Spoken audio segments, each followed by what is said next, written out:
Kuasa hukum terdakwa Alex Nurdin, mantan Gubernur Sumatera Selatan, meminta Majelis Hakim Tipikor Palembang bebaskan terdakwa dari segala tuntutan karena tidak terbukti bersalah.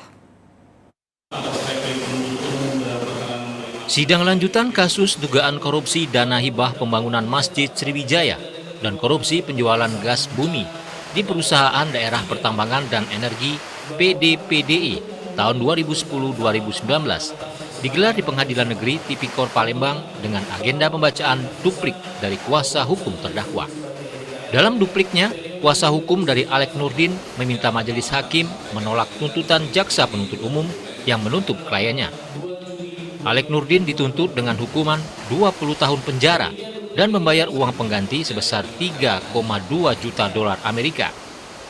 Bila tidak dibayar, harta benda akan disita, serta jika harta benda tidak mencukupi, maka akan diganti dengan pidana 10 tahun penjara. Menurut kuasa hukum terdakwa Alex Nurdin, tuntutan jaksa penuntut umum terlalu berat karena kliennya hanya melakukan sebatas kebijakan sesuai kedinasan. Tetap dengan isi pembelaan kami bahwa klien kami tidak terbukti secara sah dan meyakinkan melanggar dakwaan ke-1 primer dan dakwaan kedua primer. Oleh karenanya kami minta kepada majelis hakim untuk membebaskan dari segala dakwaan tersebut dan meminta agar klien kami dibebaskan dari tahanan serta membuka blokir Pak ya. Membuka blokir rekening yang dalam status blokir. Sementara itu, jaksa penuntut umum saat ditemui usai sidang menanggapi terkait duplik yang disampaikan tim kuasa hukum terdakwa Alex Nurdin. Pihak JPU tetap pada tuntutan semula dan yakin terdakwa bersalah.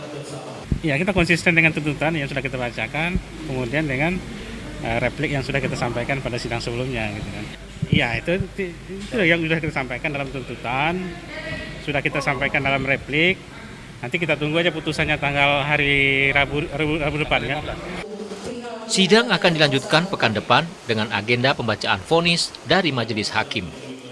Tim Liputan TVRI Sumsel melaporkan.